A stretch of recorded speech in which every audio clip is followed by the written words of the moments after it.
The great library of the grove was the heart of its people, and its heart was a tree. It was a colossal banyan, so vast its branches formed a sky of their own. It was a library not of paper, but of life. Every single leaf was a living memory, shimmering with a soft internal light. To read, one simply had to touch a leaf. A child could touch a leaf and feel the joy of the first summer festival. A scholar could touch another and understand the complex patterns of the stars. Sylvan was a young apprentice seed scribe, and his duty was to care for the tree. While the other scribes and villagers flocked to the bright, fluttering leaves on the outer canopy, the newest stories, the latest triumphs, Sylvan found his solace deep inside, among the gnarled, ancient limbs near the trunk. He loved the old stories. By touching a thick, veiny leaf, he could feel the quiet determination of the grove's first builders, or the bittersweet sorrow of a forgotten farewell. He could feel the texture of these old memories, some as rough as bark, others as smooth as a river stone. A sickness was spreading through the library. It came not with a roar, but with a whisper. A pale, featureless mold, like a splash of white paint, began to appear on the leaves. They called it the Blank Blight. Where it grew, the leaf's inner light would flicker and die. It would turn a brittle, papery white and then crumble into dust at the slightest touch. A memory and the history it held would be gone forever. Elder Briar, the head scribe, was the first to show the true, terrifying symptoms. As the blight consumed the leaves, detailing the scribe's own history, the old man's memory began to crumble with them.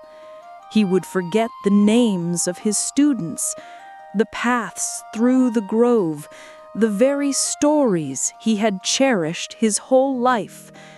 He was a living reflection of the dying tree. One afternoon, while tending to a wilting branch, Sylvan noticed something crucial. The blight only grew on the quiet, dusty leaves, the ones no one had touched in years. The grove, in its hunger for the new and exciting, was letting its own history starve from neglect. Sylvan knew he couldn't convince the villagers with words alone. He had to remind them of what they were losing. He had to find the one story that connected them all, the memory that gave life to all the others. He had to find the first seed. His only companion was a creature others overlooked, a small, iridescent beetle with shimmering wings. The humbug, as it was called, fed on the dust of the crumbled memory leaves. As it ate, it would vibrate its wings, producing a faint, ghostly hum, the last echo of the melody of the memory it had just consumed. Following the humbug, Sylvan ventured deeper into the library than any scribe had gone in centuries. He climbed past the stories of kings and festivals into the tangled twilight world of myths and whispers. The air was thick with the dust of forgotten tales. The humbug would land on a pile of white dust and hum a sad, slow tune. Sylvan would touch a nearby wilting leaf and feel the story of a great flood, its memory almost gone. The beetle became his guide, its song a map of what was being lost. Finally, the humbug led him to the very heart of the banyan, to the base of the original trunk, a space as hushed and sacred as a cathedral. Here, the blight was a thick, suffocating blanket. In the center, protected by a cage of ancient aerial roots, was a single gnarled branch. It bore only one leaf, larger and thicker than any other. It was pale white, the blight covering almost its entire surface, its light reduced to a single faint pulsing spark. This was the leaf of the first seed. The grove's origin story was moments from being erased forever. Desperate, Sylvan reached through the roots and placed his hand on the leaf. He closed his eyes and poured all of his focus, all of his love for the old stories, into that single point of contact. The memory flooded into him. It wasn't a grand epic of heroes. It was small and quiet and profoundly beautiful. It was the story of two people, cold and lost in a barren world, planting a single seed with a shared hope for the future. He felt their fear, their determination, and the overwhelming warmth of their partnership. He felt them touching the very first leaf, sharing their memory of the moment, and deciding that this tree would be where they remembered who they were, together. As Sylvan experienced the memory, the leaf's light flared. The single spark of life, fed by his attention, began to push back against the blight.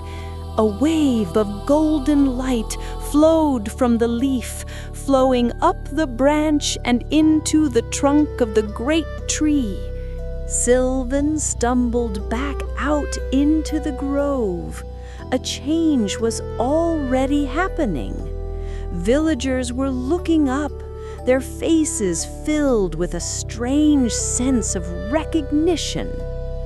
A young girl who had been reaching for a new, bright leaf suddenly paused, turned, and walked toward a thicker, older branch. She touched a leaf, and her eyes widened as she felt the story of her own great-grandmother laying the foundation stone of her home. The tide had turned. Drawn by a strange, instinctual pull, the people of the grove began to explore their own history. They touched the old leaves, rediscovering forgotten lullabies, brave journeys, and long-lost recipes. With every rediscovered memory, another patch of blight receded, and another branch of the great library glowed with renewed health.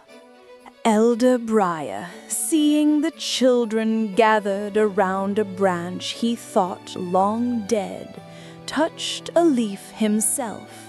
The memory of his first day as an apprentice scribe flooded back to him, clear and bright.